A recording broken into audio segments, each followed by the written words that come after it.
जिनके कुशल मार्गदर्शन में विविध विषयों पर यह 4 दिवसीय अंतरजालीय वेब कार्यशाला आयोजित की गई है। इस प्रक्षेत्र के डीएवी विद्यालयों के प्राचार्य महोदय, विभिन्न विषयों के प्रशिक्षक और इस कार्यशाला में सक्रिय सहभाग करते हुए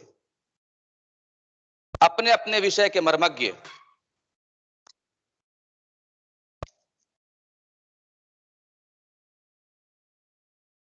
कार्यशाला के चौथे दिन के प्रथम सत्र में मैं ब्रजेश विभूति आप सभी का हार्दिक अभिनंदन स्वागत करता हूं।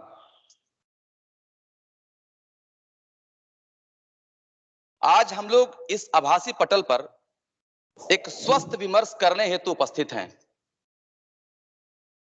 आज का जो प्रदत्त विषय है वह वर्तमान परिप्रेक्ष्य में अत्यंत प्रासंगिक है और शिक्षकों के लिए सबसे चुनौती भरा कार्य है। वह है कक्षा प्रबंधन, क्लास मैनेजमेंट, क्लासरूम मैनेजमेंट। हम जानते हैं कि शिक्षा समाज को जन्म देती है और समाज शिक्षा को जन्म देता है। शिक्षा विद्यालय की कक्षा में सामाजिक तथा सांस्कृतिक वातावरण के माध्यम से नए समाज का निर्माण होता है। मैं यह कहना चाहता हूं कि एक सक्रिय कक्षा का निर्माण निश्चित रूप से काफी श्रम साध्य है, काफी मुश्किल है और उसका प्रबंधन तो और भी कठिन है। लेकिन एक बार यदि यह हमारे दिनचर्या का हिस्सा बन जाए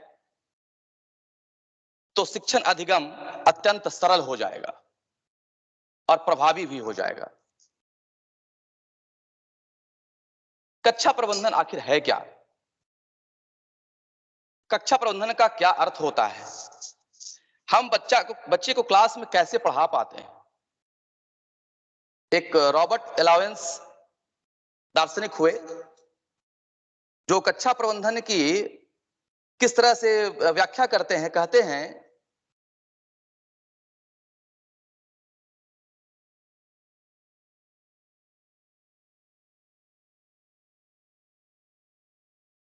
in which people can achieve his goals efficiently।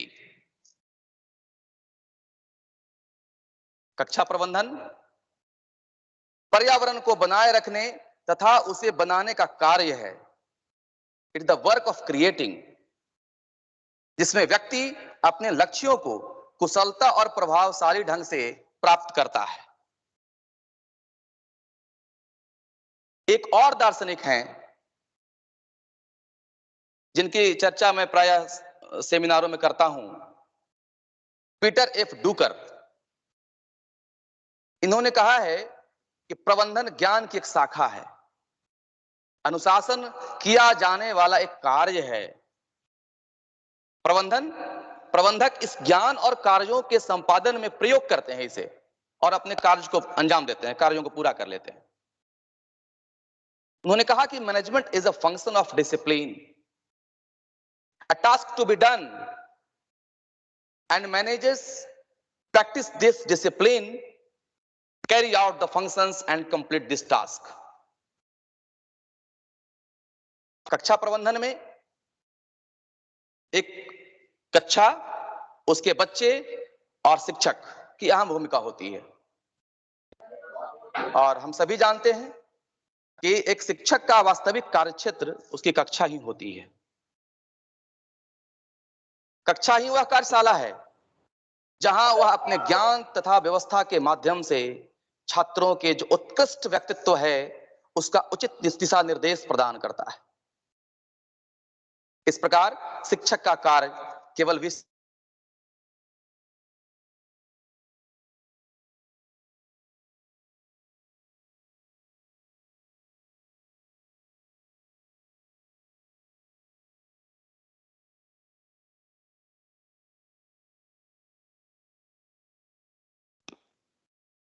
जा रही है? मेरी आवाज आप सुन पा रहे हैं? Yes sir. Yes sir. तो मैं जी बता रहा सर, था आवाज आ रही। यस जी। सर। तो शिक्षक जो है, यस सर, आवाज आ रही है। जी जी जी, शिक्षक जो है वह केवल अपना विषय ज्ञान का निष्पादन नहीं करता क्लासरूम में, बल्कि कक्षा अधिगम से जुड़ी समस्त व्यवस्था करता है, समस्त व्यवस्था का प्रबंधन भी करता है, और वह विद्यालय की प्रत्येक गतिविधियों का एकमात्र नियंत्रक और प्रणेता होता है।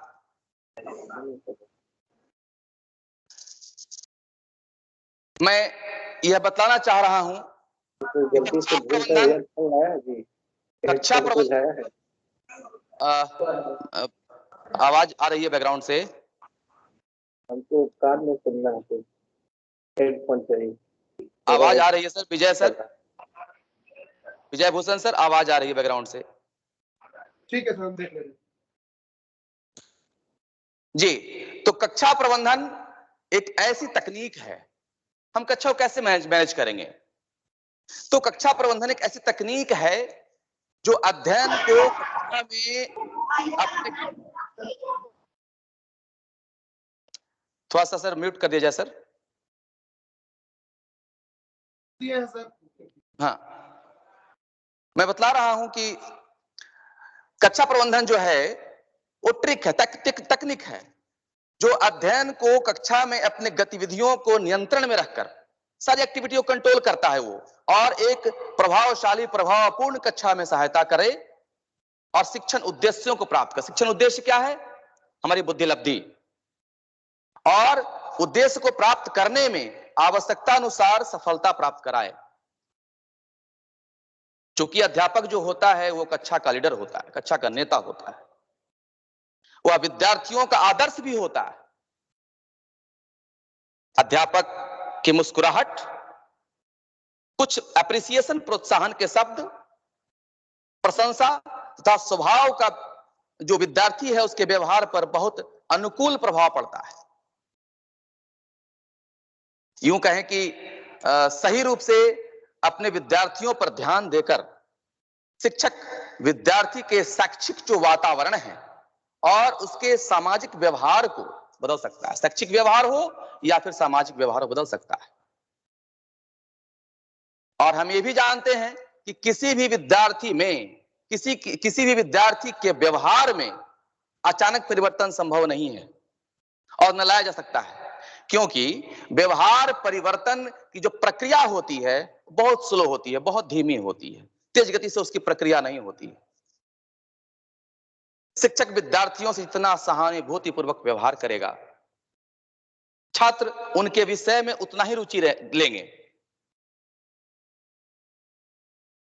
कक्षा प्रबंधन कौशल शिक्षक के ऐसे व्यवहार हैं जिनके द्वारा शिक्षक प्रभावशाली शिक्षण अधिगम प्रक्रिया के लिए उचित कक्षा का निर्माण करता है।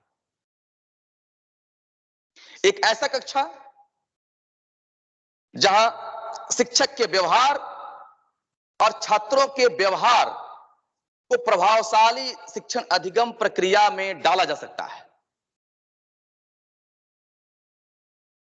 क्योंकि प्रबंधन जो है एक क्लासरूम मैनेजमेंट, क्लास मैनेजमेंट एक बहुत बड़ा व्यापक विषय है और जटिल विषय है।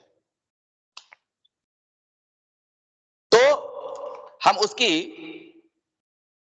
कैसे हम बच्चों को रुचि बनाएंगे, कैसे हम बच्चों को क्लास में मैनेज कर पाएंगे, उसके लिए कुछ ट्रिक है। विजय सर स्लाइड थोड़ा सा आगे बढ़ाएंगे।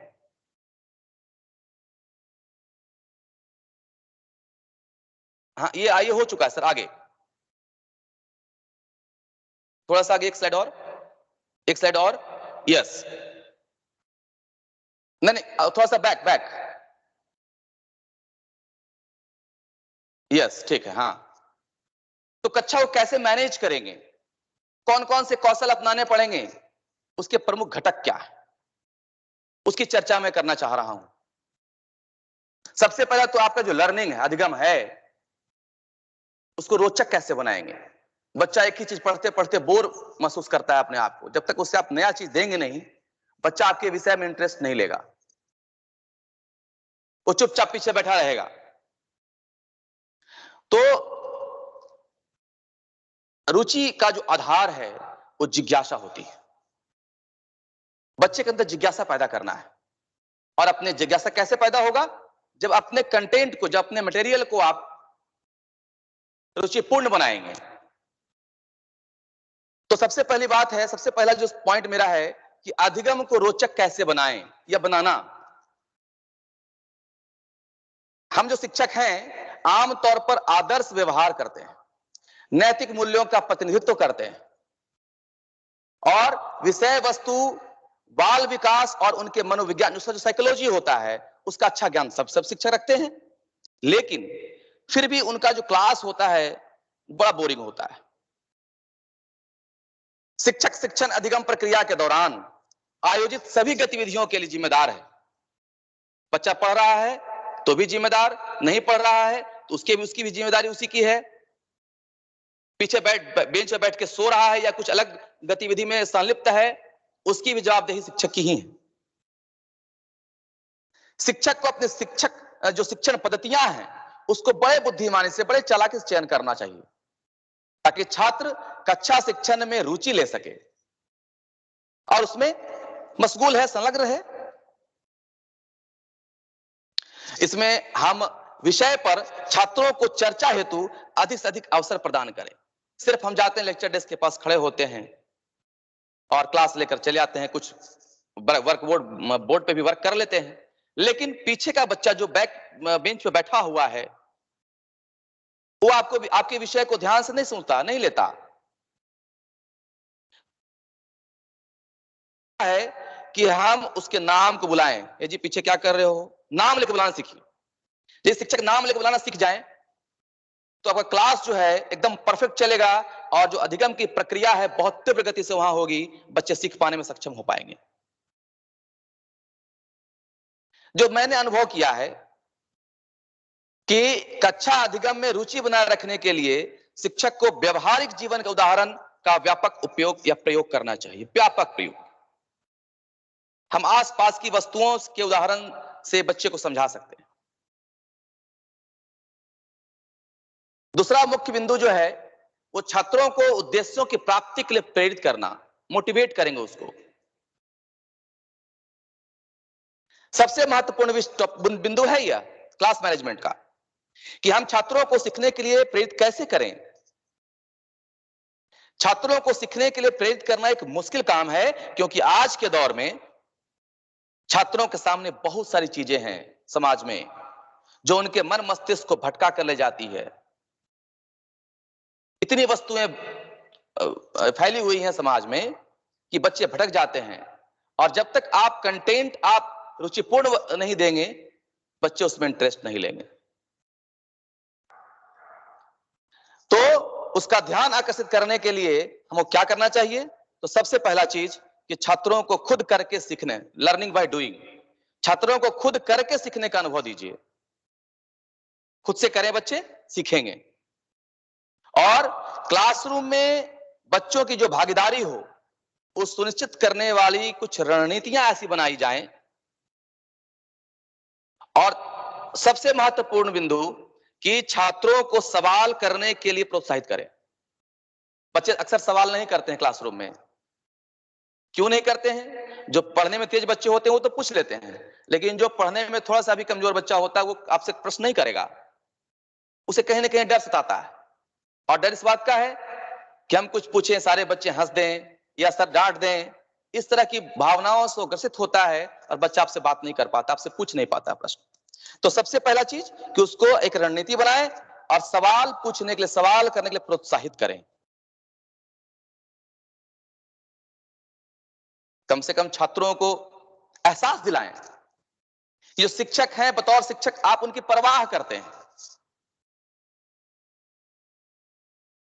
तीसरा जो बिंदु है वो छात्रों के समुचित विकास के लिए प्रयास करना हम शिक्षकों का कर्तव्य बनता है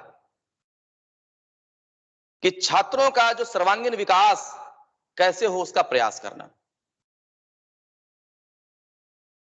बच्चे अपने ज्ञान का निर्माण स्वयं करते हैं, कोई ज्ञान का निर्माण नहीं कराता है, वो अपना ज्ञान का निर्माण खुद करता है। इस क्रम में अध्यापक एक सहायक के रूप में बच्चों की ज्ञान निर्माण प्रक्रिया में सहभागिता निभाता है। शिक्षक सिर्फ उसमें सहभाग करते हैं। इसके लिए सबसे महत्वपूर्ण चीज जो है वो संवेदना है, इसकी आवश्यकता होती है। बच्चे को अपनी समझ या नासमझी को अभिव्यक्त करने का अवसर पर्याप्त देना चाहिए। सहमत असहमत होने की आजादी भी हो उनको, और सबसे महत्वपूर्ण बात कि बच्चे में अपनी हंसी उड़ाए जाने का भय का नहीं हो, भय व्याप्त नहीं हो, भय का खतरा नहीं हो। बच्चे इसलिए प्रश्न नहीं करते हैं क्लासरूम में। मैं प्रश्न पूछूंगा, सर हंस देंगे या बच्चे हंस देंगे। खास करके को एजुकेशन में तो और भी इसी बातें आती हैं सामने।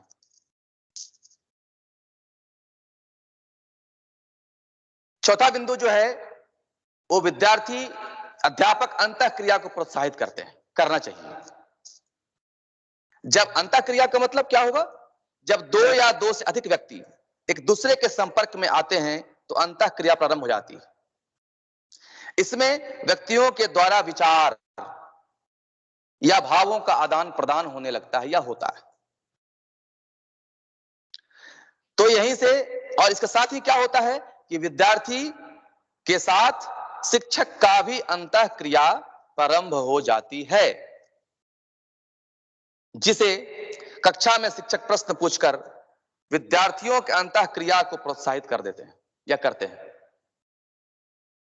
बच्चे के मन में भाव उठ रहा है, उस बिंदु को जान भी रहा है लेकिन पूछ नहीं रहा है, वो बता नहीं पा रहा है वो, तो शिक्षक उसे प्रोत्साहित करेंगे तो बच्चा खुलकर आपके सामने आ पाएगा। और उसके बाद एक जो सबसे महत्वपूर्ण है अनुशासन। अनुशासन पर नियंत्रण और अनुशासनहीन जो बच्चे हो रहे हैं, इसका कारण क्या है? बच्चे अनुशासनहीनता के शिकार हो रहे हैं। ऐसा कहा जाता है, ऐसा दार्शनिकों का कहना है कि आज के विद्यार्थी अनुशासनहीन नहीं है, बल्कि उनमें एक बेचैनी है कुछ कर गुजरने की। इधर कई वर्षों से स्कूल के बच्चों की अनुशासनहीनता की समस्या उठ खड़ी हुई है। प्रत्येक स्कूल के देखें तो कुछ न कुछ वो बदमाशी में संलिप्त पाए जाते हैं बच्चे। आखिर ऐसा क्यों होता है? अनुशासनहीन क्यों होते हैं वो बच्चे? यह समस्या दिनों दिन बढ़ती जा रही है, जिसमें सिर्फ बच्चे ही नहीं, शिक्षक, अभिभावक और सरकार भी चिंतित है। बच्चे तो कर रहे बदमाशी, लेकिन शिक्षक चिंतित हैं, अभिभावक चिंतित हैं और सरकारें भी चिंतित हैं। उदंड बच्चे क्यों हो रहे हैं? कई कारण हैं इसके, अनुशासनहीनता के कई कारण हैं। सबसे जो बड़ा कारण है वो मोरल खत्म हो चुका, आदर्श का लोप हो गया है। जो आइडियोलॉजी है उसका ह्रास हो चुका है। अनुशासन के पालन में आदर्श का बहुत बड़ा प्रभाव पड़ता है। जिस समाज में आचरण के अच्छे आदर्श उपस्थित हो, जहां बच्चा रह रहा है, जिस समाज में बच्चा रह रहा है, जिस परिवेश में बच्चा पला है, बड़ा हुआ है, रह रहा है, यदि उस समाज का आदर्श आचरण आदर्श हो तो उस समाज के सदस्य आचरण की प्रेरणा पा जाते हैं ऑटोमेटिक, वो कहना नहीं पड़ता है। यदि घर के बाहर का माहौल, घर का माहौल चोरी करने का माहौल होगा, बच्चा चोरी करना सीख जाएगा। माँ पिताजी झूठ बोलेंगे, बच्चा झूठ बोलना सीख जाएगा। दुर्भाग्यवश विगत कुछ दशकों में छात्रों के समक्ष आचरण और चरित्र के अच्छे आदर्श जो है उपस्थित नहीं हो रहे हैं। इसका एक और कारण है नैतिक मूल्यों की कमी। जो नैतिक मूल्य है, मोरल जो इथिक्स हैं, लैक ऑफ मोरल इथिक्स। स्वतंत्रता के बाद से समाज में नैतिक मूल्यों की कमी होती जा रही है। सच्चाई, ईमानदारी आदि गुणों की ओर लोग उतना ध्यान नहीं देते जितना पहले देते थे। भ्रष्टाचार के आधार पर पैसे प्राप्त करने वाले लोग प्रायः समाज में अधिक प्रतिष्ठा प्राप्त करते हैं। दूसरी ओर ईमानदारी, सच्चे और कर्मनिष्ठ व्यक्ति ईमानदार व्यक्ति उपेक्षित माने जाते हैं और इस प्रकार अच्छे आचरण की अप्रत्यक्ष प्रेरणा छात्रों के सामने नहीं रहती है, छात्र उदंड हो जाते हैं। और हम सब महसूस करते हैं कि इसका और फैक्टर है शिक्षण के स्तर में गिरावट। पहले के जो पढ़े लिखे लोग हैं, मात्र 10वीं पास, आज के जो विद्यार्थी हैं बीए और एमए कर रहे हैं, उनके सामने ज्यादा सुपीरियर हुए हैं पहले वाले लोग। ना ठीक से लिख पाते हैं, ना ठीक से बोल पाते हैं। तो शिक्षा के स्तर में गिरावट, स्कूलों के शिक्षण का स्तर दिन प्रतिदिन गिरता जा रहा है और इसका फल यह हुआ कि छात्र न अपने समय का सदुपयोग करते हैं और न उसकी योग्यता के में अपेक्षित वृद्धि होती है। जो चाहते हैं वो वृद्धि नहीं हो पाती है, उसकी योग्यता नहीं बढ़ पाती है। इसका रिजल्ट यह होता है कि उन्हें अनुशासनहीनता के कार्यों को करने की समय मिल जाती है। अनुशासनहीनता के कार्यों को करने की कमी उन्हें नहीं होती, समय मिल जाता है तो उसमें इन्वॉल्व रहते हैं वो। और योग्यता के विकास न होने के कारण वे अच्छे बुरे की समझदारी में असमर्थ रहते हैं। वो समझ नहीं पाते हैं क्या अच्छा है हमारे लिए, क्या हमारे लिए बुरा है।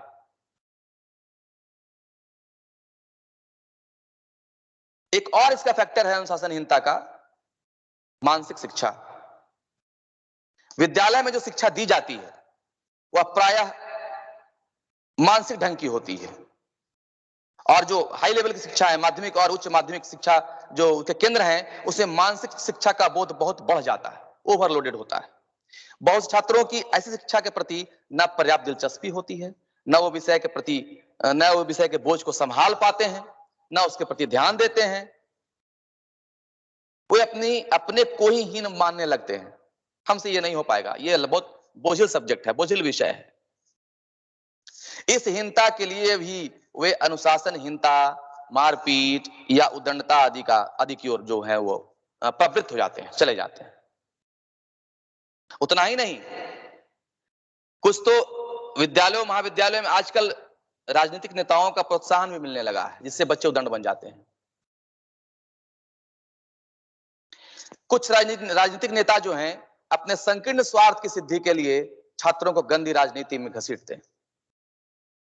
अपने विरोधी नेता के विरुद्ध गलत सही प्रचार करने, जात पात की गंदी भावना को उकसाने, अशांति फैलाने आदि में भीतर ही भीतर छात्रों को प्रोत्साहित करते रहते हैं और छात्र उदंड बन जाते हैं।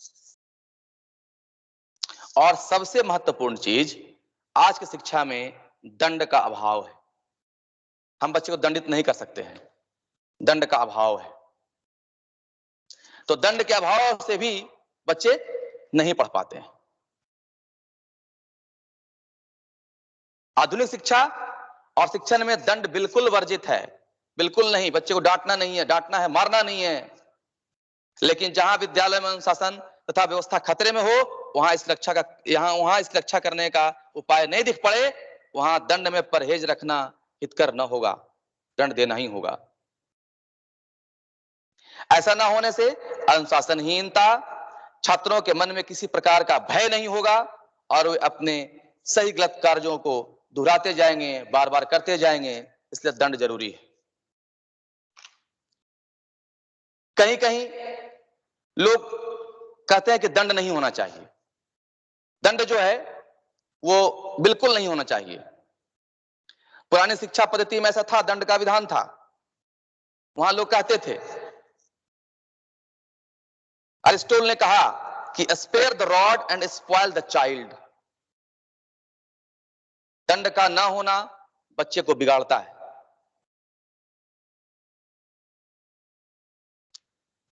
कहा जाता है कि जिस व्यक्ति को दंड कभी नहीं मिला वह सुधर ही नहीं सकता। परंतु आधुनिक जो शिक्षा पद्धति है, आधुनिक जो विद्वान हैं, उनका कहना है कि दंड अमानुषिक और निर्दयता का परिचायक है। अमानुषिक है दंड। जिस छात्र को शारीरिक दंड मिलता है वह कभी न कभी कुछ समय के बाद अस्थायी अपराधी बन जाता है, ऐसा आधुनिक विद्वानों का मानना है। माध्यमिक शिक्षा आयोग ने अनुशासनहीनता के कई कारण बताए हैं। जैसे अधिकांश संस्थाओं में शिक्षण एवं सीखने की अपर्याप्त साधन अधिक संस्थाओं में होती है। हमारे तो डीएवी प्रबंधन है, डीएवी विद्यालय में संसाधन की कमी नहीं है, लेकिन और विद्यालयों में ऐसा होता है जिसके कारण बच्चे उदंड हो जाते हैं।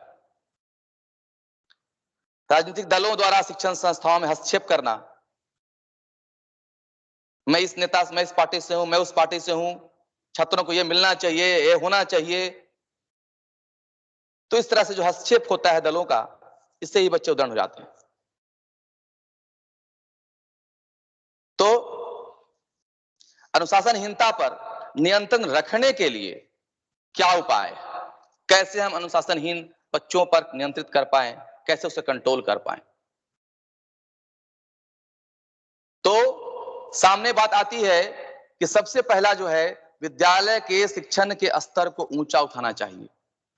जितना ऊंचा शिक्षण स्तर उठेगा आपका, विद्यार्थी बदमाशी नहीं करेगा, उदंड नहीं होगा और आपके विषय में रुचि लेगा। शिक्षा का स्तर ऊंचा होगा, अधिक से अधिक छात्र शिक्षण से लाभ उठा सकेंगे और उन्हें गलत कार्य करने का अवसर ही नहीं मिल पाएगा। तो गलत कार्य करेंगे कैसे? दूसरा बिंदु जो है इसका और भी है कि शिक्षकों और छात्रों में नजदीकी संबंध कायम होना चाहिए। शिक्षक को छात्र की कठिनाइयों को परखना चाहिए। आखिर बच्चा किस कारण से, किस परेशानी में को जूझ रहा है, किस परेशानी में पड़ा हुआ है, उस कठिनाइयों को परखना चाहिए और इसे दूर करने के उपाय करने चाहिए। तभी छात्र उनसे प्रभावित होगा और उदंडता के मार्ग को छोड़कर सत्मार्ग पर आएगा, अध्ययन उसकी अच्छी होगी, विषय में रुचि लेगा। अच्छी तरह से बर्ताव करने के लिए बच्चों की तारीफ भी करें। ऐसा नहीं कि हर वक्त बच्चों को डांटते रहें, बच्चों की तारीफ भी बहुत जरूरी है। जब कोई भी छात्र शिक्षक के बनाए हुए नियम अच्छी तरह से पालन करे, तब उसका उदाहरण बनाकर बाकी के बच्चों के सामने पेश करें। देखो ये छात्र ऐसा किया जी, आपको भी ऐसा करना चाहिए। और हां, साथ ही अलग अलग छात्र की तारीफ करना ना भूलें। सबको एक एक करके तारीफ करना पड़ेगा। सही बच्चों, जो अच्छे बच्चे हैं, बुरे बच्चे, उनकी तारीफ करनी है, उनकी भी तारीफ करनी है। ऐसा नहीं को छोड़ देना है। हमेशा बस कुछ गिने चुने छात्र की तारीफ ना करें, सबकी तारीफ। बच्चे आपसे मिलजुल कर काम करें, आप सीखेंगे आपसे। और कभी कभी तो होता है कि अभिभावक को ही बुलाना पड़ता है, उनके गार्जियन को बुलाएं, उनसे बात करें। अगर अनुशासन पालन करवाने में कोई परेशानी आती है तो अभिभावक को शामिल जरूर किया जाए। बच्चे घर पे रहते हैं, अभिभावक की बात सुनते हैं, विद्यालय में आपकी बात सुनेंगे। कभी ऐसा थोड़ा सा भी लैकिंग होता है तो विद्यार्थी के गार्जियन को स्कूल में बुलाकर उनसे बात करना चाहिए। छात्रों के साथ मेरा व्यवहार कैसा हो, तो आदर पूर्वक पेश आना चाहिए छात्रों के साथ। इससे कोई फर्क नहीं पड़ता कि छात्र की उम्र क्या है, सभी को हर किसी के साथ रिस्पेक्ट से पेश आना चाहिए, आदर पूर्वक पेश आना चाहिए। और इस प्रकार यह होगा कि छात्र भी आपके साथ बहुत ही आदर पूर्वक, रिस्पेक्ट के साथ पेश आएंगे।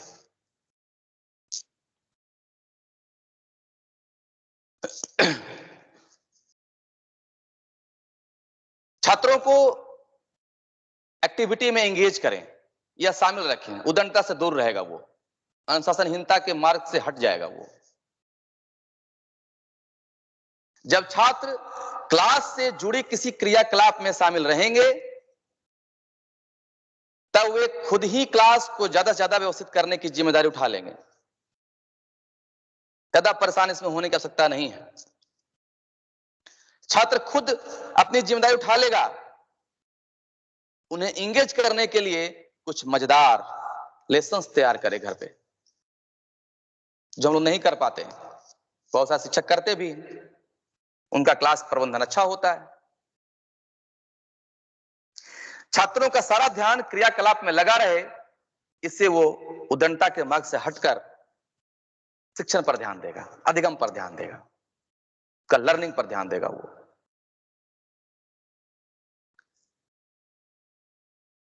सबसे महत्वपूर्ण कि क्लासरूम के चारों तरफ घूमते रहें। हम लोग शिक्षक क्या करते हैं, गए लेक्चर डेस्क के पास खड़ा हो गए और बता रहे हैं, चैप्टर निकालो, चैप्टर शुरू हो गए, कुछ बोर्ड पे लिख भी दिए, लेकिन पीछे के बच्चों पर ध्यान नहीं हो पाता है, नहीं जा पाता है। पीछे की बच्चा किस काम में इन्वॉल्व है, क्या कर रहा है। तो इसलिए इसके लिए सबसे महत्वपूर्ण चीज कि लेक्चर डेस्क के पास खड़ा ना हो,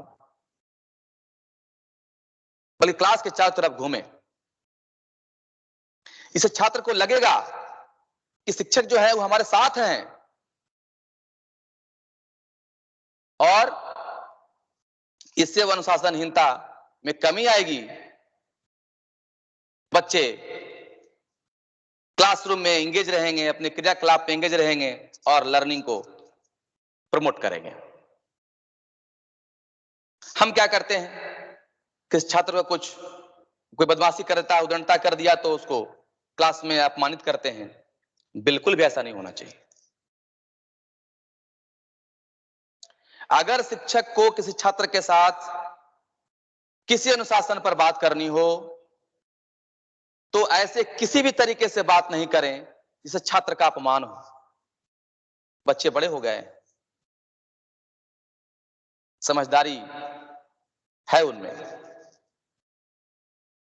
तो यदि उनको, और खासकर को एजुकेशन में यदि उस तरह से आप बिहेव करेंगे बच्चों के साथ, उनको अपमानित करेंगे, तो हो सकता है कि बच्चा उग्र हो जाए, कुछ बच्चा गुस्से में कुछ बोल दे। तो यदि शिक्षक को अनुशासन पर बात करनी हो बच्चे के साथ, तो किसी भी तरीके से बात नहीं करें जिस छात्र का अपमान हो। उस छात्र को क्लासरूम से बाहर ले जाएं और उसे प्यार से समझाएं, तुमको ऐसा नहीं करना चाहिए था। और समझाने के बाद जो समझाने का जो पल है, उस पल को किसी साथियों के सामने कभी दोहराए नहीं कि देखो बच्चा ऐसा किया था, मैं बाहर जाकर समझाया इसको, उसके बाद ये गलत करना छोड़ दिया। उसको दोबारा ग्लानि महसूस होगा, फिर दोबारा गलती करेगा वो। तो इससे बचना चाहिए। और इसके और भी कारण है। एक महत्वपूर्ण कारण यह भी है कि महीने में एक बार बच्चों का जो सिटिंग अरेंजमेंट है, जो बैठने की जो व्यवस्था है, उसको बदल दें। एक ही सीट पर बैठते बच्चा अन्य कामों में लिप्त हो जाता है, उसकी जो संगति है वो अलग कर देना चाहिए। महीने में एक बार नई सीट दिया जाए बच्चों को। इससे कौन बच्चा किसके साथ बैठता है ये बदलते रहेगा, और कुछ हद तक जो बिहेवियरल प्रॉब्लम्स हैं उसमें कमी आ जाएगी। जब नियम बना देंगे आप, तो बच्चा ना नहीं कह ही सकता, हो जाकर बैठेगा ही बैठेगा, जहां आप कहेंगे वहां बैठेगा।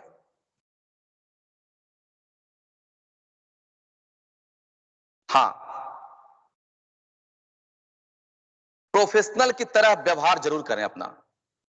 अपना आपका जो बिहेवियर है वो बिल्कुल प्रोफेशनल होना चाहिए, और वैसा ही बर्ताव भी करें। दिखे भी एकदम बिहेवियर दिखे, उसका जो बिहेवियर हो प्रोफेशनल दिखे।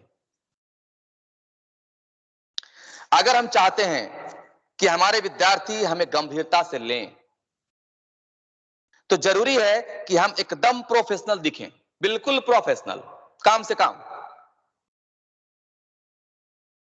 और छात्र से बर्ताव भी एकदम प्रोफेशनल करें।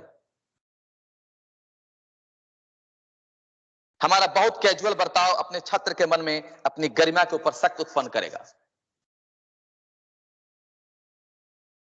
हालांकि हमें प्रोफेशनल बने रहना है, लेकिन अपने छात्रों से एकदम दूरी भी नहीं बना लेना।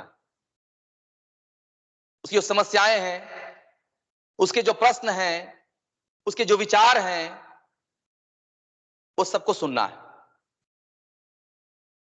इससे क्या होगा कि जो बच्चे गलत चीजों में इंडल्ज हैं, उस आपको वहां से हट जाएंगे वो, और क्लास में पढ़ेंगे। और मैं पहले बताया कि प्रत्येक बच्चे को उसके नाम से उसका नाम याद रखें। नाम से अपनापन लगेगा। आप जब नाम बोलेंगे तो उससे अपनापन लगेगा। यस, अभिषेक कुमार जी, मेरी आवाज जा रही है? अभिषेक सर,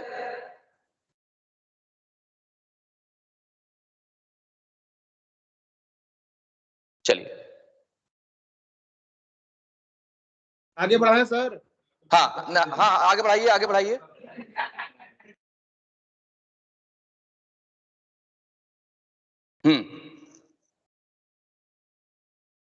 तो हर विद्यार्थी को अपने नाम, उसके नाम से पहचाने। कई बार ऐसा होता है कि जिसे आप नाम से नहीं बुलाते हैं, वो समूह से खुद को अलग समझने लगता है कि सर ने तो मुझे बुलाया नहीं, मैं क्यों जाऊं। जिससे उनकी दुनिया एक अलग हो जाती है और वे शिक्षक से दूरी बनाने लगते हैं। उनके नाम से बुलाएंगे तो आपके साथ रहेगा, वो आपकी बात सुनेगा, वो अपने दुनिया अलग नहीं करेगा, वो समूह से अलग नहीं रहेगा। वो अगर हम छात्रों को नाम से जानेंगे तो हम एक ऐसा माहौल बना सकते हैं जिसके अंदर हर एक छात्र खुद को शामिल समझेगा।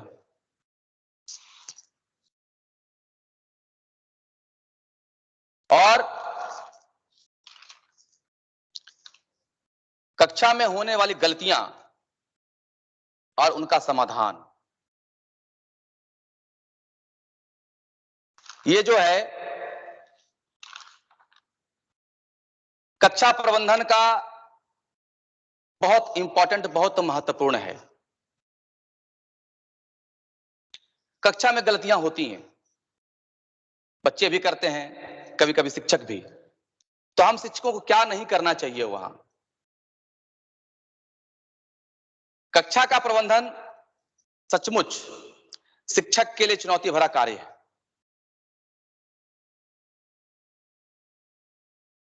शिक्षक का प्राथमिक उद्देश्य क्या होता है? सबसे पहला उद्देश्य यही होता है कि विद्यार्थियों का पूर्ण विकास करें।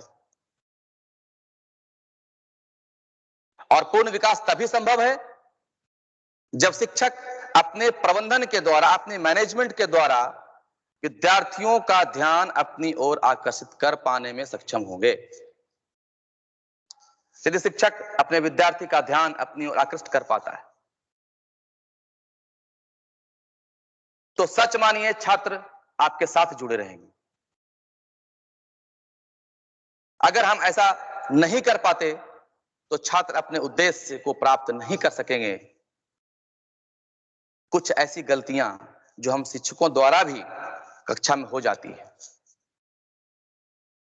जिसकी वजह से छात्र अपने उद्देश्य को प्राप्त नहीं कर पाता, वह सफल नहीं हो पाता। जैसे सबसे पहला जो है ऊपर दिख रहा है, प्रेरणा का अभाव, लैक ऑफ मोटिवेशन।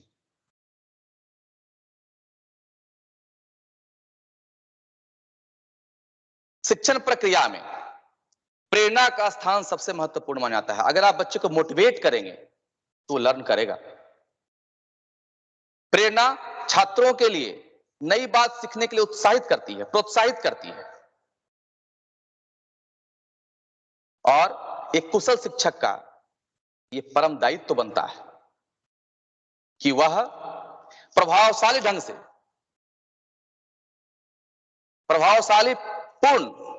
प्रभावशाली अधिगम के माध्यम से छात्रों में सीखने की इच्छा उत्पन्न करे, उन्हें प्रेरणा दे कि देखो बेटा आपको ऐसा करना है, मोटिवेट करे उसे। कभी कभी क्या होता है कि हम एमलेस हो जाते हैं, उद्देश्य क्या था, कहां चले गए।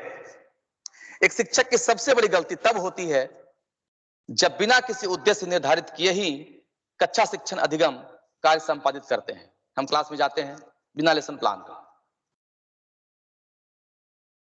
तो जो चाहते हैं वो बच्चे को दे नहीं पाते हैं, विषयांतर हो जाते हैं। तो ऐसा ना हो। और इसमें सबसे उद्देश्य की पूर्ति, इसमें जो उद्देश्य की पूर्ति होती है उसमें हम असफल हो जाते हैं। हम चाहते हैं बच्चे को लर्निंग आउटकम हो, बच्चा नहीं सीख पाता है तो हम वहां असफल हो जाते हैं, क्योंकि बिना उद्देश्य के अपने कार्य में सफल हम हो ही नहीं सकते। जब तक उद्देश्य नहीं होगा हम अपने कार्य में सफल कभी नहीं हो सकते। अभी कुछ दशकों से ऐसा भी देखा जा रहा है, उत्तरदायित्व की कमी, लैक ऑफ रिस्पॉन्सिबिलिटी। यदि कक्षा के शिक्षक उत्तरदायी और विश्वसनीय होते हैं तो इसका प्रभाव छात्रों के अनुशासित रहने पर अधिक पड़ता है। यदि हम स्वयं अनुशासित होंगे तो बच्चे हमारा अनुसरण करेंगे। आप बच्चे के लिए क्या है? आदर्श हैं। बच्चे आपका अनुसरण करते हैं, अनुश्रवण करते हैं, आपको सुनते हैं, आपको फॉलो करते हैं। तो अपनी उत्तरदायित्व लेनी चाहिए हमें, क्योंकि बच्चे के लिए तो हम ही हैं। इसका प्रभाव जो होगा, यदि हम उसकी रिस्पॉन्सिबिलिटी ले लेते हैं, इसका प्रभाव क्या होगा कि अधिक से अधिक बच्चा अनुशासित रहेगा। और यदि शिक्षक ही नियमों की अवहेलना करें, बहुत सारे नियम हैं, पाठ्यक्रम को समय पर पूरा नहीं कर पाते हैं, समाप्त नहीं कर पाते हैं, या फिर विद्यार्थी शिक्षक के जो विभिन्न स्तरों से मूल्यांकन करना चाहिए वो नहीं हो पाता है, या अनुशासनहीनता में लिप्त रहते हैं, तो ये उनकी गलतियां हैं। ऐसा नहीं होना चाहिए। और चौथा बिंदु जो है अनुचित भाषा का प्रयोग, इनएप्रोप्रिएट लैंग्वेज। हम जानते हैं कि शिक्षकों की भाषा सधी हुई होती है, होनी चाहिए। भाषा के माध्यम से शिक्षक समाज में, विद्यालय में या कहीं भी आदर्श माना जाता है। उसकी भाषा की गरिमा होती है।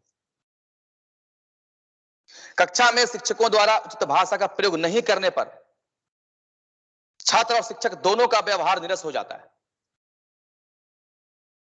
ये छात्र उस तरह की भाषा का प्रयोग करे जो अनुचित है, शिक्षक उस तरह की भाषा का प्रयोग करे अनुचित है, तो ऐसा नहीं होना चाहिए। शिक्षक करते ही हैं, किसी बच्चे को नहीं पढ़ पाया, गधा है, बेवकूफ है, मूर्ख है कह देते हैं।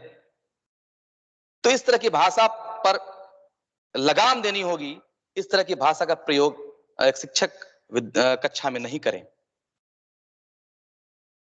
और एक होता है फेवरेटिज्म, पक्षपातपूर्ण व्यवहार।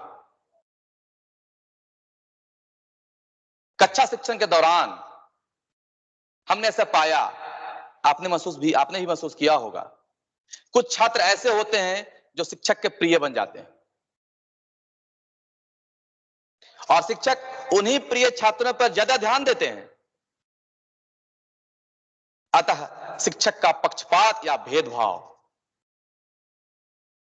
किए बिना ही सभी छात्रों के साथ समान और प्रेम पूर्वक व्यवहार करना चाहिए। बहुत सारे छात्र किसी शिक्षक के प्रिय हो जाते हैं। अब छात्र को लगता है ये सर तो हमारे हैं, ये गुरुजी हमारे हैं। बच्चा उनसे घुल मिल जाता है अधिक, उनकी बात को मानता है, कभी कभी नहीं भी मानने लगता है, क्योंकि इतने घुल मिल गए हैं। इसलिए सबसे महत्वपूर्ण बात कि शिक्षक को प्रेम पूर्वक व्यवहार तो करना ही चाहिए, लेकिन पक्षपात पूर्ण व्यवहार न हो, फेवरेटिज्म नहीं हो। विजय सर, स्लाइड को बढ़ाया जाए आगे। विजय सर, मेरी आवाज सुन पा रहे हैं आप? स्लाइड को आगे बढ़ाएंगे विजय सर?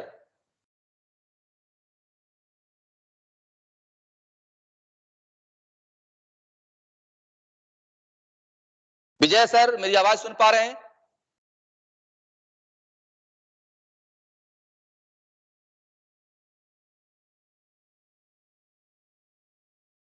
विजय सर, मेरी आवाज सुन पा रहे हैं आप?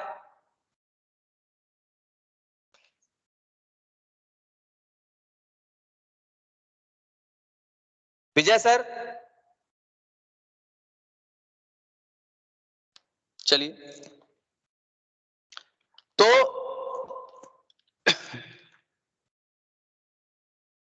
शायद मेरी आवाज विजय सर नहीं सुन पा रहे हैं।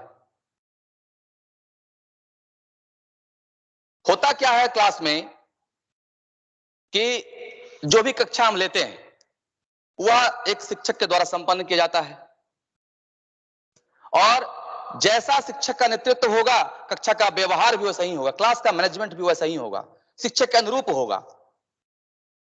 शिक्षक का प्रदर्शन तथा उसकी अभिव्यक्ति छात्रों के अधिगम कौशल को प्रभावित करेगा। एक शिक्षक को अधिकांश समय छात्रों के साथ कक्षागत व्यवहार के अध्ययन, उसका निरीक्षण और निर्माण में लगाना पड़ता है। इस दृष्टिकोण से कक्षा की व्यवहारगत समस्याओं का सामना करने के लिए तथा उन तमाम समस्याओं को समाधान करने के लिए भी, सामना तो करेगा ही और समाधान भी करेगा, उसके शिक्षक को तैयार होना चाहिए। उसमें क्या होता है कि व्यक्तिगत भिन्नता होती है, इंडिविजुअल डिफरेंस। स्लाइड नहीं बढ़ पा रहा है, नहीं बढ़ पा रहा है। हाँ हाँ हाँ, बस ठीक ठीक, रहने दीजिए, वेरी गुड। तो कक्षा में समस्याएं जो आती हैं वो इंडिविजुअल डिफरेंस के कारण, व्यक्तिगत भिन्नता, और ये एक प्रमुख समस्या है। छात्रों में व्यक्तिगत भिन्नता कई रूपों में पाई जाती है, जैसे शरीर का आकार, क्लास 7th 8th का बच्चा कोई छोटा है, कोई मीडियम साइज का है, कोई बड़ा दिख रहा है 10th के बच्चे जैसा। शारीरिक आकार, उसका स्वरूप, कार्य करने की जो गति होती है उसकी, उसका ज्ञान, उसका इंटरेस्ट, रुचि, और जहां से वो आता है उसका परिवेश, इन तमाम विभिन्नताओं की वजह से ही शिक्षक को कई समस्या का सामना करना पड़ता है।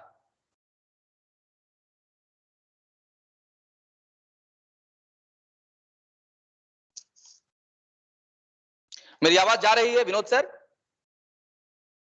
आ रही है। हाँ ठीक। इसका दूसरा मुख्य उद्देश्य है लर्निंग का स्पीड, सीखने की जो गति होती है छात्र की क्लासरूम में। शिक्षक जो होते हैं वो पूरी कक्षा को एक ही गति से पढ़ाते हैं, किंतु शिक्षक के सामने समस्या यह आती है कि छात्र समान गति से सीख नहीं पाते।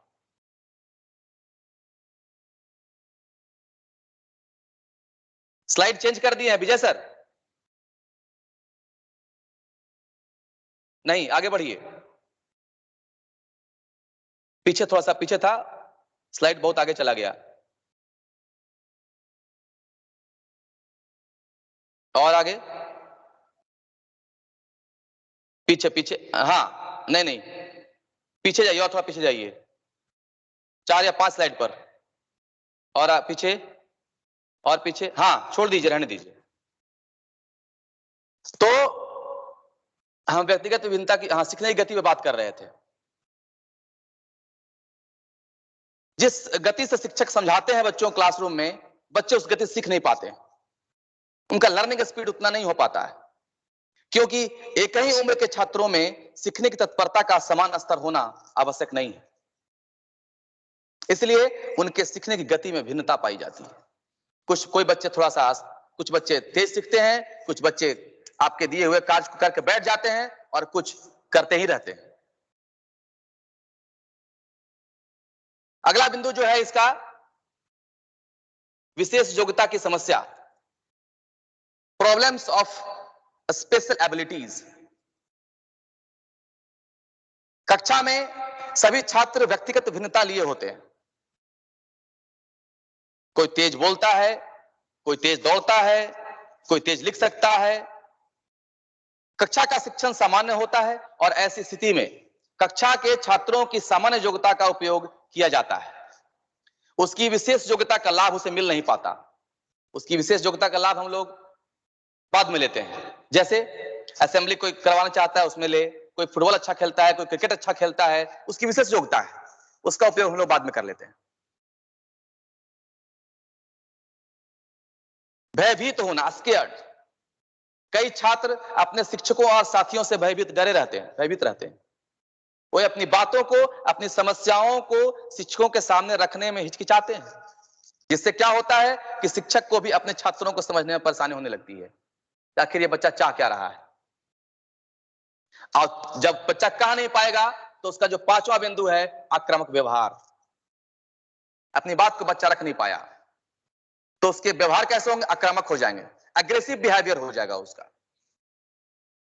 कुछ छात्र जो होते हैं उस तरह प्रवृत्ति के होते हैं, आक्रामक। यह प्राय देखा गया है कि जिन बालकों की इच्छा पूर्ति नहीं हो पाती उन्हें क्रोध आता है, और इसका परिणाम क्या होता है, उनके कक्षागत व्यवहार में असामान्यता आ जाता है। असामान्यता आ जाती है, इससे क्या कारण है इसके, आक्रामक व्यवहार।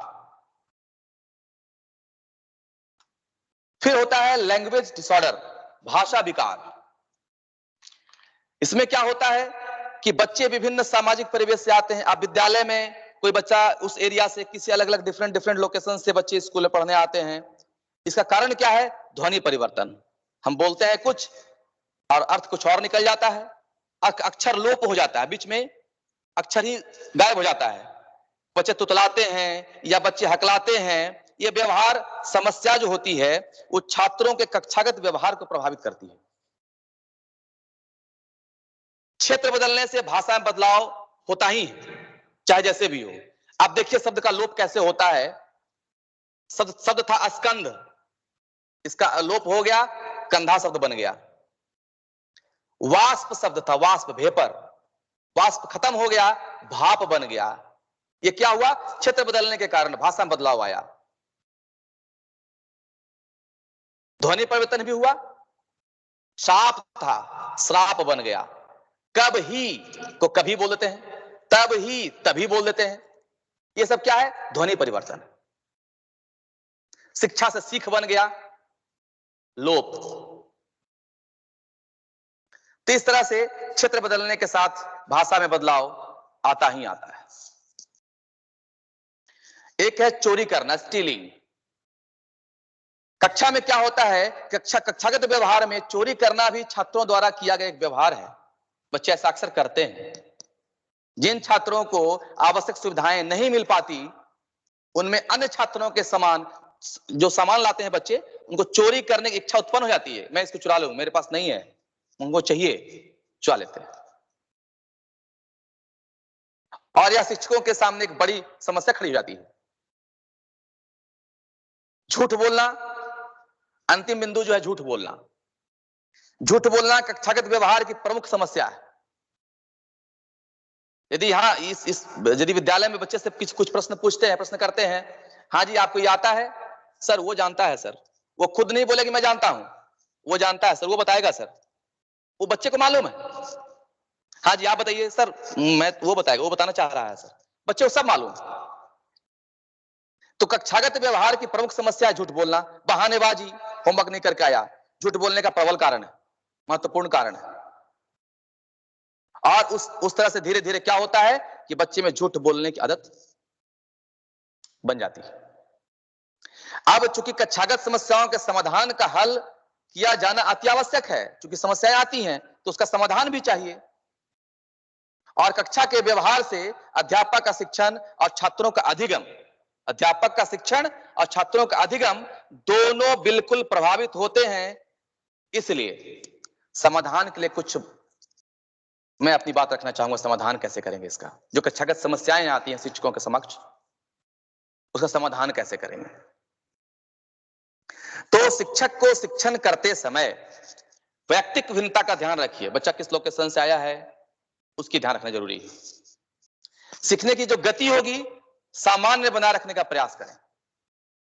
ना ज्यादा फास्ट चलेंगे ना बहुत स्लो चलेंगे। और सबसे महत्वपूर्ण कि कक्षा में अधिकतम सामूहिक क्रियाकलाप कराइए, ग्रुप एक्टिविटी, उससे बच्चे सीखेंगे, करेंगे तो सीखेंगे और इंगेज भी रहेंगे। छात्रों की जो विशेष योग्यता जिसकी मैं चर्चा किया, उसका विकास किया जाए एवं कक्षा तथा विद्यालय के लिए इसका उपयोग करें। कोई अच्छा ड्राइंग करता है कोई बच्चा, हम उसका इस्तेमाल करेंगे बच्चे का। कोई अच्छा प्लेयर है, कोई अच्छा सिंगर है, उसका प्रयोग करेंगे, उसका बच्चे का उपयोग कर सकते हैं इस चीज को। और जो छात्रों में जो पाई जाने वाली जो प्रवृत्तियां हैं, विध्वंसक प्रवृत्तियां, उसको बदल करके रचनात्मक प्रवृत्तियों में बदल देना चाहिए उसको। और वो एक शिक्षक ही कर सकता है। क्लासरूम मैनेजमेंट के जो अध्यापक हैं, क्लास के जो शिक्षक हैं, उसके जो वर्ग शिक्षक हैं और अन्य शिक्षक भी कर सकते हैं। विजय सर आगे बढ़ाएंगे।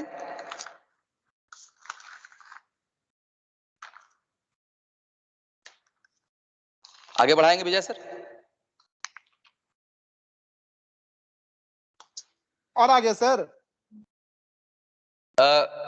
अब मैं इसको कंक्लूड करता हूं। टाइम हो गया क्या? हाँ, टाइम तो हो चुका है सर। चलिए, लिंक भेज दिया, ग्रुप में भेज दिया गया है। एक ही बार लास्ट में भेजेंगे सर। ठीक है, तो मैं कंक्लूड करता हूं इसको। ठीक ठीक, तो आपने बहुत ध्यानपूर्वक सुना, इसके लिए आप सभी को बहुत बहुत धन्यवाद। और आज की जो वर्कशॉप में हमने जाना, उसको आशा है कि हम अपने क्लास में इसको लागू करने में सक्षम हो पाएंगे। बहुत बहुत धन्यवाद आप सभी का।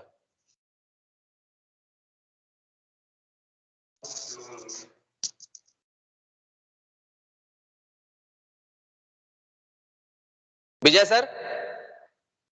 हाँ सर। जी, thank you. Thank you, sir. Thank you very much, sir. Really a useful and wonderful session taken by our respected teacher, Mr. Brajesh Kumar Vibhuti. Now, I would like to request P.V. Gupta, sir,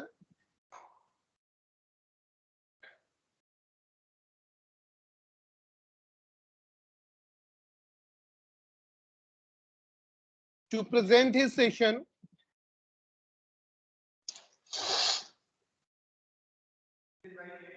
चला गया, एक ही बार आएगा, दोनों बाद। And attendance link for both the session will be sent at the end of this session.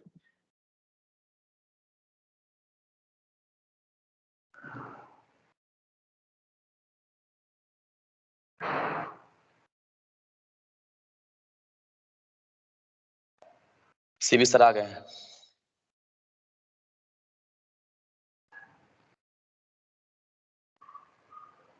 Sir का पूरा support रहा। बहुत बहुत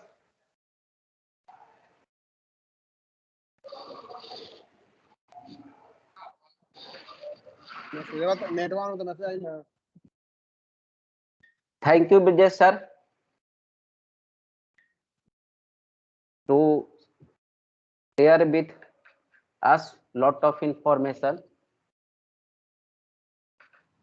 Good morning, honorable principal sir, reverend principals, and all my respected colleagues.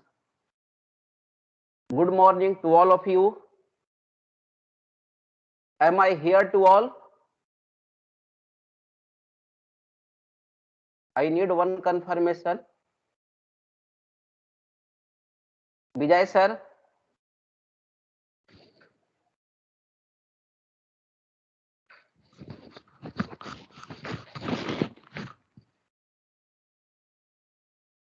Vijay sir, हम सुनाई दे रहे हैं सबको?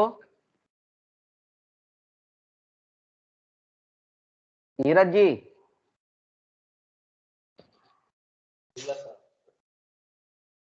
नहीं कुछ बोल रहे हैं,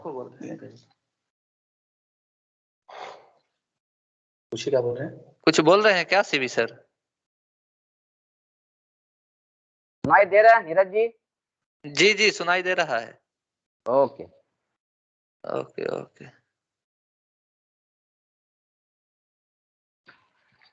Good morning, बहुत समस्या honorable बा principal sirs, ARO sirs, and respected colleagues. And thank you. The last session presented by Brajesh sir. Now I am going to present or share the topic on protection or prevention of child rights. I have collected many points from the website of UNICEF and Indian government. I have shared just the all points regarding today's topic. And according to the United Nations convention means just agreement to all our countries, to countries of all whole world. The United Nations conventions on the rights of the child. The United Nations convention on the rights of the child is an important agreement. This is the word agreement, means convention here is used by countries who have promised to protect children's rights. The Convention on the Rights of the Child explains who children are. The first question is, who is children? Uh, all their rights and the responsibilities of governments. All the rights are connected. They are all equally important and they cannot be taken away from the children. Article 1, Universal Declaration of Human Rights. All human beings are born free and equal in dignity and rights. Right to free education, RT. Just you know, we are in school and we are all educators, and that's why this act must be known. The Constitution 86th Amendment Act 2002 inserted Article 21A in the Constitution of India to provide free and compulsory education of all children in the age group of 6 to 14 years as a fundamental right in such a manner as the state may by law determine.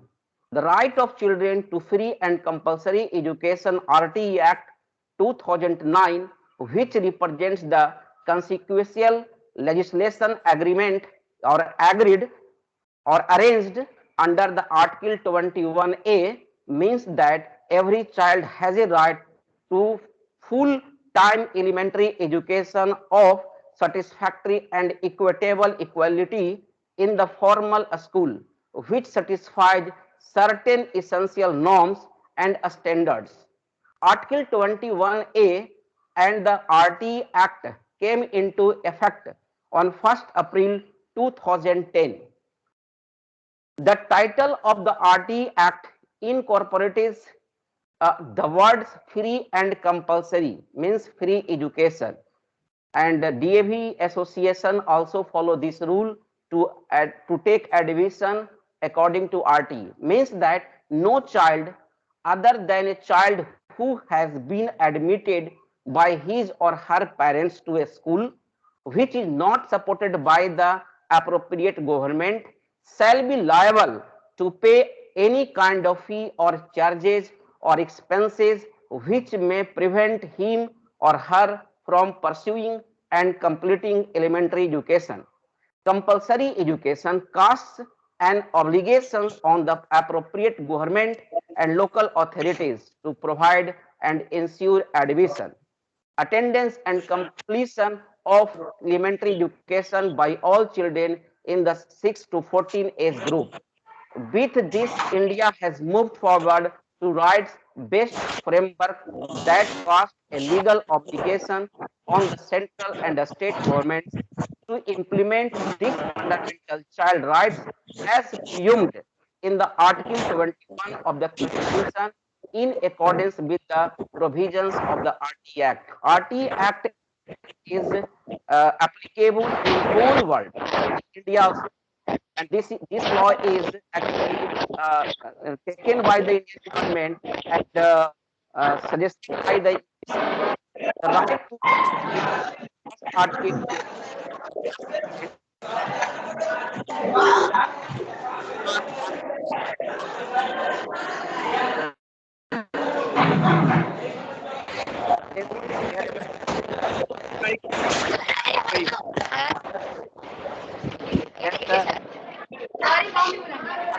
Sir, yes. Mic off किया जाए sir. Thank you. Thank you. The right to be identity. The first point is the right to identity. Article 7 and 8. Article 7 and 8 define the right to be identity. And these all points I will discuss later according to the UNICEF. And this is the Indian government rules. The article is made in our constitutions, are just arranged or taken in our constitution in 2009. The right to health, the second point is the right to health, and the article 23 and 24. The right to education, article 28 also included in this article. The right to a family life, articles 8, 9, 10, 16, 20, 22 and 40. The right to be protected from the violence, article 19 and 34. The right to be an opinion, article 20, 12 and 30.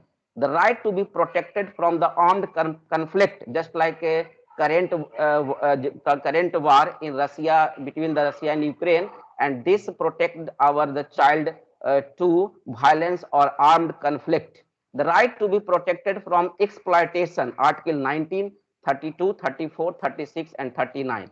Conclusion of these points are: all children deserve equality despite their difference. They are entitled to all these rights, no matter what race, color, religion, language, ethnicity, gender, or abilities define them. Actually, these points are taken by the Indian government from the UNICEF. Now, I came on the topic one by one on the basis of UNICEF, which is shared by me in this chat group. Okay, then you can go and see these points. The first point is, who is child? A child is any person under the age of 18. The second point is no discrimination. Actually, we are indulged to discriminate the students in different ways, but according to UNICEF, they said about no discriminations. All children have all these rights, no matter who they are, where they live. Who they are means, as you know, everyone under this law or these child rights, either the child of prime minister or either the child of CM, and either child of us, any of us, where they live, where they live, or what language they speak, वो क्या बोलता है, what their religion is, what they live, what they look like, वो कैसा दिखता है, sir mic कर दीजिए. And no matter who their parents or families, or what their parents or families believe or do, no child should be treated unfairly for any reason. Means no discrimination. The point is, we cannot discriminate the student by these points.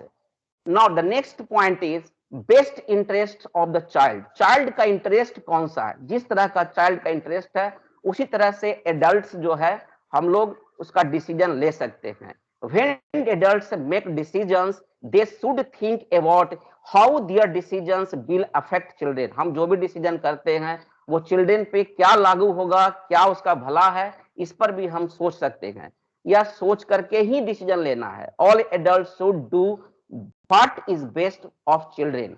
Government should make sure children are protected and looked after by their parents or by other people when this is needed. Government should make sure that people and places responsible for looking after children are doing good job. The next point is making rights real. And thus, if we want to protect, then government is also responsible to protect the interests, and we are also responsible to the protect of a child of his or her best interest. The next is making rights real. The rule is made by the government or UNICEF and should be implemented among us, and government as well as our family or child's family or our society are responsible to care these points. Governments must do all they can to make sure that every child in their countries can enjoy all the rights in this convention. Convention means agreement. I again repeated this convention. जो है जो convention दिया गया UNICEF के द्वारा, ये government को sure करना होगा कि पूरे नेशंस में इक्वली ट्रीट हो रहा है सारे बच्चे. Family guidance as children develop. Family is also responsible. Government should let families and community guide their children so that as they grow up, they learn to use their rights in the best way. The more children grow, the less guidance they will need. जैसे बड़ा होगा उसका responsibilities भी समाज से खत्म होगा, वो सेल्फ डिपेंडेंट होंगे. Life survival and development. The next point is life survival and development. Every child has the right to be alive. Governments must make sure that children survive and develop in the best possible way. Name and nationality. Children must be registered when they are born and given a name which is officially recognized by the government. Children must have a nationality, belong to a country. Whenever possible, children should know their parents and be looked after by them. Identity. Children have the right to their own identity and official record of who they are, which includes their name, nationality, and family relations. Just like the birth certificate is necessary, Aadhaar identity is necessary for our child. That is why government as well as we are all responsible to generate an identity card of children. No one should take this away from them. But if this happens, government must help children to quickly get their identity back. Keeping families together. Children should not be separated from their parents unless they are not being properly looked after. For example, if a parent hurts or does not take care of a child, children whose parents do not live together should stay in contact with both parents unless this might harm the child. Contact with parents across countries. If a child lives in a different country, then their parents, governments must let the child and parents travel to that they can stay in contact and be together. Government cannot separate the child and parents both. This is the right of children to live together with the parents and child. Protection from kidnapping. This is also responsibility of government. Governments must stop children being taken of the country when this is against the law. For example, being kidnapped by someone or held abroad by a parent when the other parent does not agree. These all points are just listed in UNICEF, and that's why I discussed here. And we must know about these points. Respect for children's views, and this is the very important point. Respect for children's view. Children का, बच्चे का भी view हम लोग को सुनना है और रिस्पेक्ट करना है. ये भी एक रूल में है. Children have the right to give their opinions freely on issues that affect them. Adults or teachers should listen and take children seriously. Sharing thoughts freely. Children have the right to share freely with others what they learn, think, and feel by talking, by drawing, by writing, or any other way, unless it harms the other people. Next point is freedom of thought and religion. Children can choose their own thoughts, opinions, and religions, but this should not stop other people from enjoying their rights. दूसरे के rights में interfere ना करे तब तक. Parents can guide children so that as they grow up, they learn to properly use this right. Setting up or joining groups. Children can join or set up groups or organizations, and they can meet with others as long as this does not harm other people. Next point, protection of privacy. Every child has the right to privacy. The law must protect children's privacy, family, home, communications, and reputations or good name from any attack. Access to information. Children have the right to get information from the internet, radio, television, newspapers, books, and other sources. Adults should make sure the information they are getting is not harmful. Government should encourage the media to share information from lots of different sources in languages that all children can understand. Parents parents are viewing the content and item on the searching on mobile or laptop and palm top. These all gadgets must be in surveillance of the parents or in guidance of elders or guardians. Responsibility of parents. Parents are the main people responsible for bringing up a child.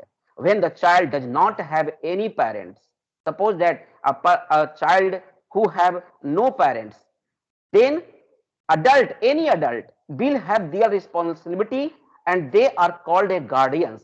Guardians are must be adult person. Parents are and guardians should always consider what is best for that child. Government should help them. Where a child has both parents, both of them should be responsible for bringing up the child. Protections from violence. Governments must protect children from violence, abuse.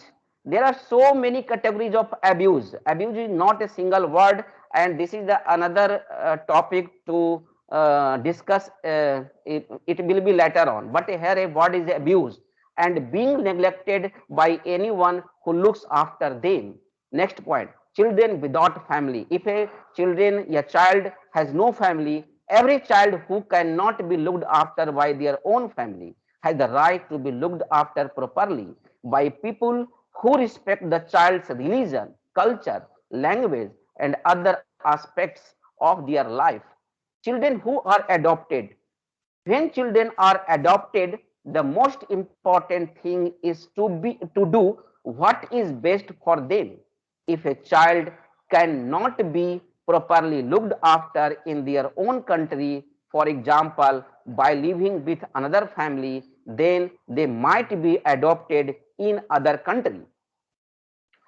Next point is refugee children, as like a Rohingya child in India, and just in a present scenario, Ukrainians are affected by the war, and the child is just a refugee in other country. Then the UNICEF said children who move from their home country to another country as refugees because it was not safe for them to stay there should get help and protection and have the same rights as children born in that country. Children with disabilities, कोई बच्चे disability के साथ पैदा लेते हैं, born करते हैं. Every child with a disability should enjoy the best possible life in society. Governments should remove all obstacles for children with disabilities to become independent and to participate actively in the community. And the next point is health, water, food, environment. These also child have the authority to get these all things from the society or from the country. Children have the right to the best health care possible, clean water to drink, healthy food, and a clean and safe environment to live in. All adults and children should have information about how to stay and stay healthy. And that's why I am discussing here the children information. Information is very important in these days. Next point, review of a child's placement. Every child who has been placed somewhere away from home for their care, protection, or health should have their situation checked regularly to see if everything is going well and if this is still the best place for the child to be. The next point is rest, play, culture, arts. Culture and arts, these all are just right to avail by the governments. Also government should provide money or other support to help children from poor families for proper rest, for playing ground, cultural activity, and some arts. Food, clothing, and a safe home. Children have the rights to food, clothing, and a safe place to live so they can develop in the best possible way. The government should help families and children who cannot afford this. But these points are not, these things are not given by our country, our government in proper manner, in appropriate conditions, and that is why the second responsibility goes to the society. Access to education. Every child has the right to an education. Just I have discussed in first point for the educations, free educations. Primary education should be free. Secondary and higher education should be available to every child. Children should be encouraged to go to school to the highest level possible. Discipline in schools should respect children's rights and never use. Aim of education. Children's education should help them fully develop their personalities, talents, and abilities. It should teach them to understand their own rights and to respect other people's rights, cultures, and differences. It should help them to live peacefully and protect the environment. The next is minority culture. As in our country, SC and ST belongs to Muslim and Sikh and Jain. Jain is the minorist of our country, and children have the rights to use their own language, culture, and religion, even if these are not shared by most people in the country where they live. Next is the protection from harmful work and child work. In this point, child labor is also included. Children have the rights to be protected from doing work that is dangerous or bad or for their education, health, or development. If children work, they have the right to be safe and paid fairly. Means we are responsible to just prevent the child labor in our society. Protection from harmful drugs. Drugs are also common in the poor families, just like in picking garbage. Pickers also involve many, and some teachers and some societies are working on these fields, and this is the very good for our society. Governments must protect children from talking, making, carrying, or selling harmful. Protection from sexual abuse. This is very important point, and we are very popular in educated society, as are also very popular in our in schools, in different schools, and also societies. Means protection from sexual abuse. The government should protect children from sexual exploitation, being taken advantage of, and sexual abuse, including by people forcing children to have sex for money or making sexual pictures or films of them. The Protection of Children from Sexual Offense Act 2012 POSCO. Purpose of the Act: provide protection to all children from the offenses of sexual assault, sexual harassment, and pornography. Provide protection to all children from sexual offenses by adult abuser. Child defined as any person below the age of 18 years.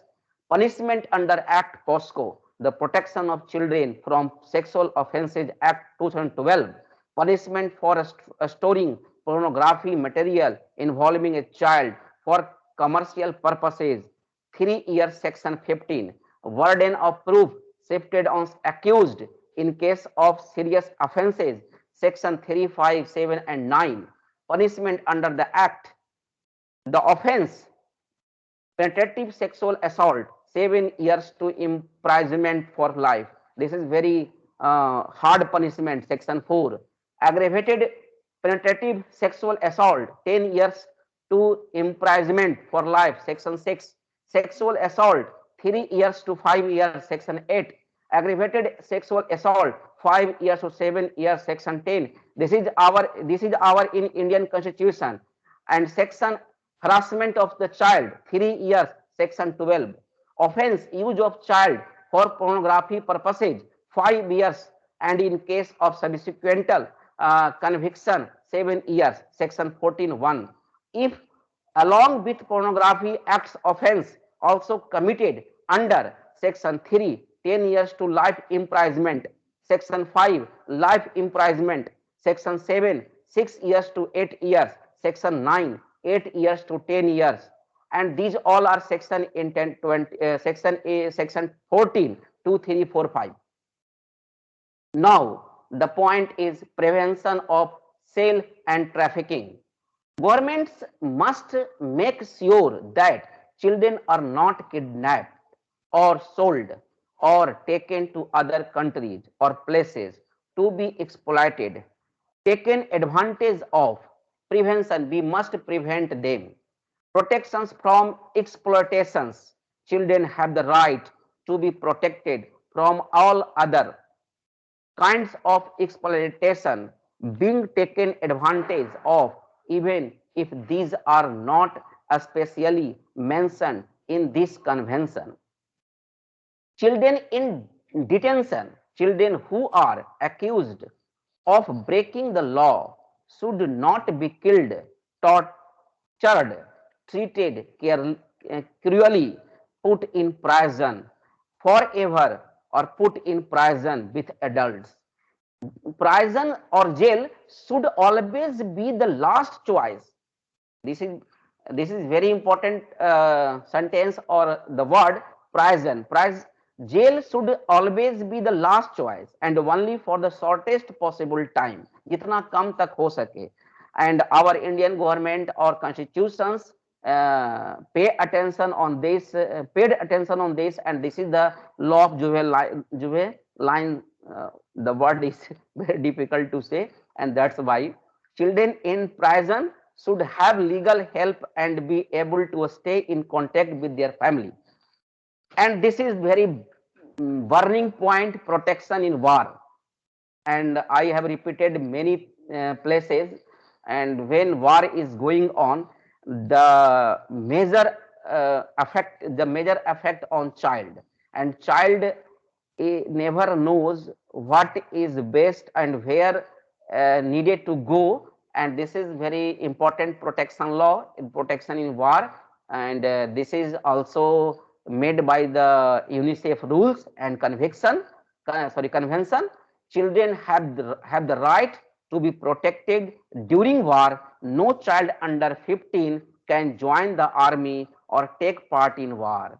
And in recent scenario, children, Ukrainian children cannot fight against the Russia.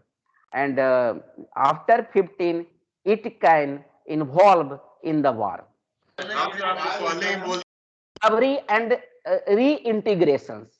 Children have the right to get help if they have been hurt, neglected, treated badly, or affected by war, so they can get back their health and dignity. Children also have the right to recover and reintegration. When it is dispersed from our home country, then they have the right to reintegrate by the home country government or by the other country also.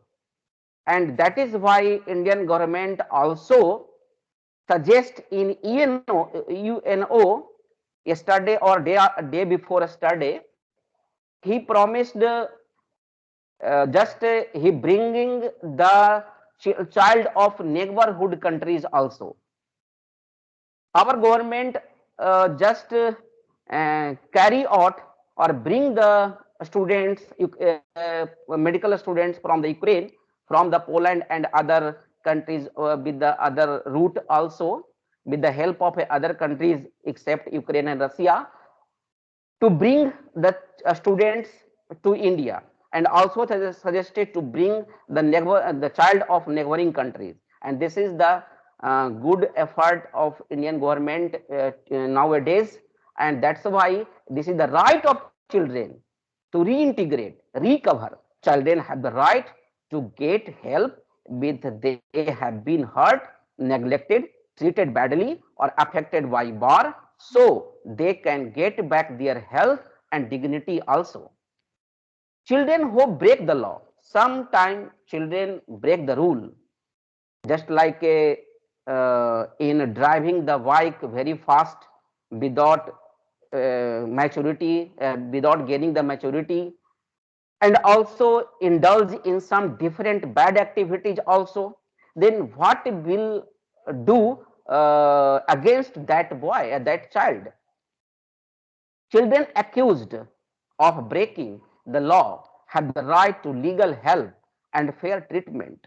There should be lots of solutions to help these children become good members of their communities. Prison should only be the last choice. It is again mentioned. The prison is last opportunity, last choice, not opportunity, last choice. We have lots of choice, just like a shield involved in education inside the jail also. There are so many facilities to educate that boy or that child and that person to just encourage the its habit or just interest for making a good citizen of home country. Best law of children applies if the laws of countries protect children's right better than this convention, then those laws should be used. That is why if country protected children's rights better this convention, if a home country have the better choice from the listed convention by the UNICEF, then the home country is free to obey own policy, own rules. And this is the best, this is the guided by the UNICEF. And then another point is mentioned for the act, for the POSCO rules. POSCO rules are very important to heard or known about the just given by the Indian government and UNICEF also. There's amendment, punishment under the act, and amendment and attempt. Amendment treated with the same gravity as commission of that offense. Trafficking is also very major problem with the child. Trafficking of children from sexual purpose covered under amendment section 16 explanation 3. Attempt to commit an offense penalized for up to half the punishment prescribed for that offense. And the major portion of this offense is get collected in a single law, and that is the POSCO. These points, approximately 42 points I have discussed here one by one, and from one is the definition of child to no discrimination, and other point is best interest of child, making rights and real family guidance as children development, life survival and development, name and rationality, identity, keeping family together, contact with placement across countries, protection of kidnapping, respect for children, sharing thoughts freely, freedom from thought and religion. These points are mentioned in a single page and I have shared. Just you, if you want to suggest any of other view of these points, then please discuss here with us. Please one by one you can discuss to read this point from the shared picture. Anything if you want to say. Actually 43 to 54, actually 53 to 54 is the next I will discuss if I get chance. 43 to 54 points are the act of the UNICEF suggested to obey the country to different countries and make a own convention on rules, and that is why I am not discussed here 53 to 43 to 54. I will discuss next webinar if it is needed. And if you want to discuss or suggest or share any point, any thoughts regarding these 42 points, then you can.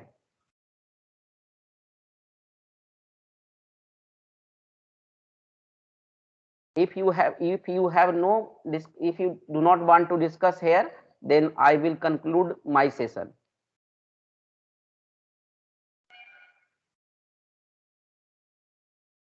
Okay, Vijay sir, are you listen?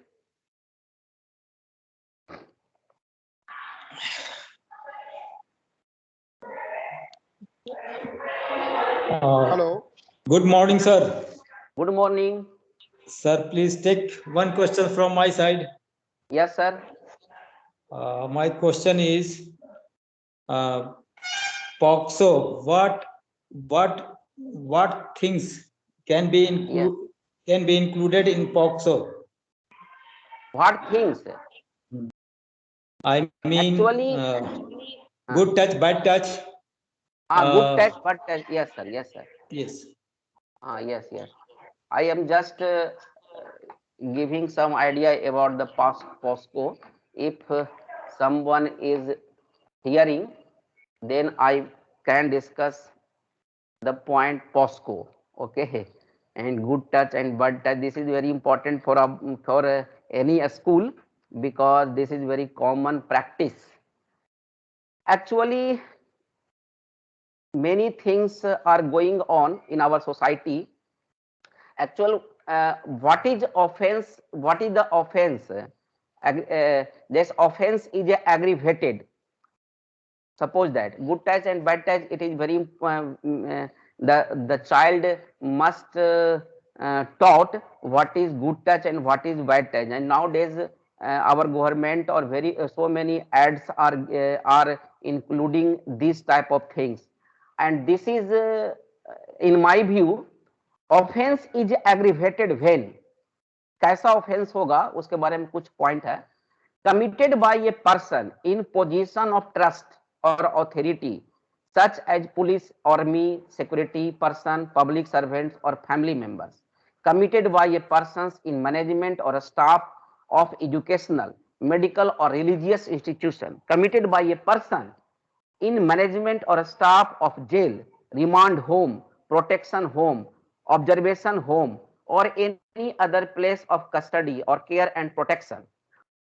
Gang assault, when offense causes grievous hurt, when offense causes physical or mental disability, when offense is committed taking advantage of child's mental or physical disability, when offense is committed more than once, when child is below 12 of age, when offender is a relative of the child, when attempt is also made to murder the child, when offense is committed and child is made to strip and or parade naked in public. And also in our society or in our school, if someone touch the students, either boy or girl, intentionally in bad places, either his or her cheek also, his or her forehead also, and there are so many places, there are so many places at which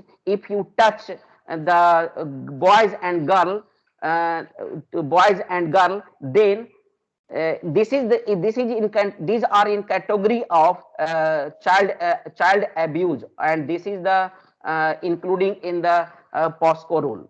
And when committed, a person who have been previously convinced of having committed such a offence either under this law or any other law, when offence is committed in course of communal or sectorial violence. And these points are including good touch and bad touch. There are many points of our body, of child body, either girl or boy, must be taught about the good touch and bad touch. If any other points it has, then please Haq sir describe here.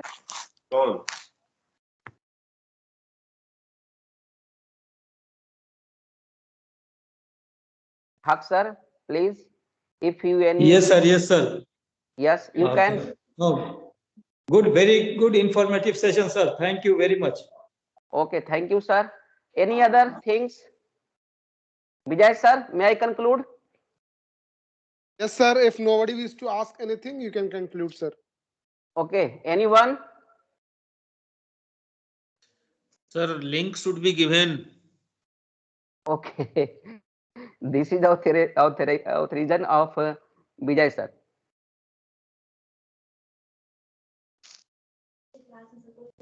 Yes, sir. Sir का है sir 1 minute का समय दिया जाए, आधा minute, 1 minute भी नहीं पूरा. Yes. Just I am discussing next topic. Don't worry. I am just inquiring. I am getting inquiry from the different teachers. I have shared the points. Okay. And 1 minute also.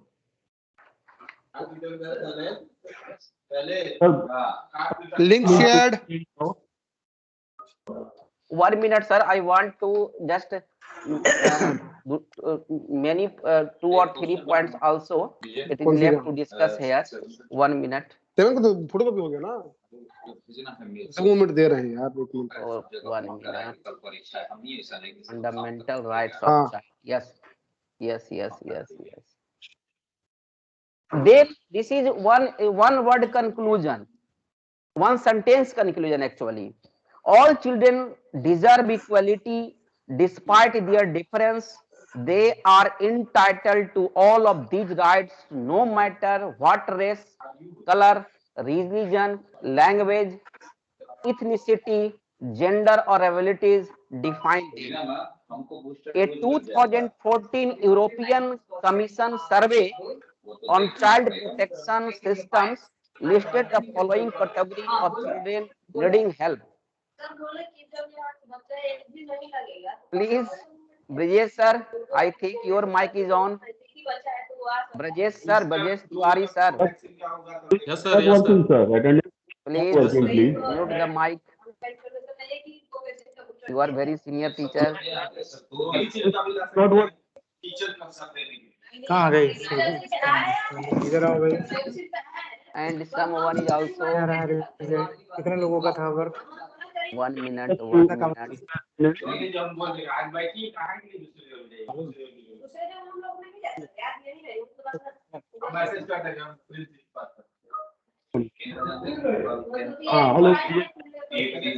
Hello sir.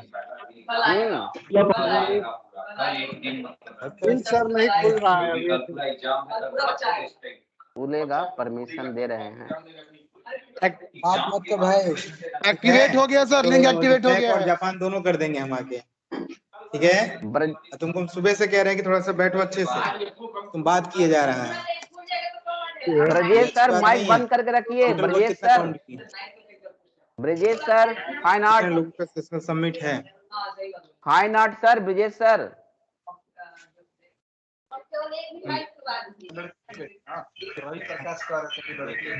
झोले में शायद रखा हुआ. Brajesh Kumar sir. और मेरा mic off है sir. नहीं आपका नहीं सर, फाइन आर्ट बोला, आप फिजिक्स है, अब ब्रजेश तिवारी आप का नहीं है, छोटा डॉन का नहीं है। मेरा ही बंद है ये सर। हमारे यहाँ के एक टीचर है, वो अभी म्यूट नहीं कर रहेगी। देते हैं इनको हम अपने खुद। अब बात अच्छा ठीक ठीक। ये सर हाँ तो some first points are session left. का है या सेकंड का? क्या सर, दोनों का अटेंडेंस उसमें होगा? दोनों के लिए है सर। हाँ हाँ दोनों का होगा।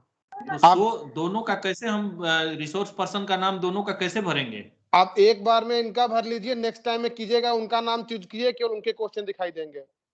अच्छा आप जिस रिसोर्स पर्सन को चूज करेंगे, टाइमिंग चूज करेंगे, उसी टाइम का क्वेश्चन दिखाई देगा। ठीक है सर, ठीक है sir. Okay okay okay okay.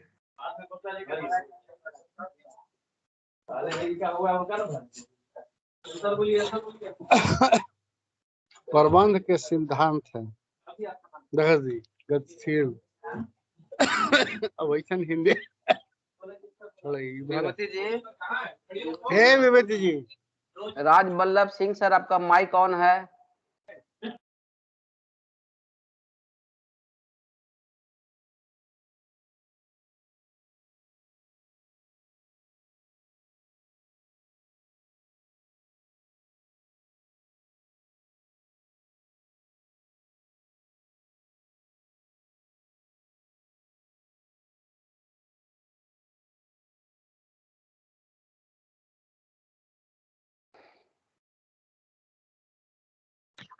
CB sir, अब session Yes, sir. Wind up किया जाए। Yes sir, yes sir.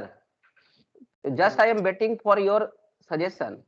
नहीं सर, बिल्कुल बिल्कुल वाइंड अप किया जाए sir. Okay, okay, thank you to all of you, and I hope we all are enjoyed in whole workshop of 4 days, and all our MTs and teachers and all principals, thank you to all of you to just make enjoyable this workshop. Okay, thank you.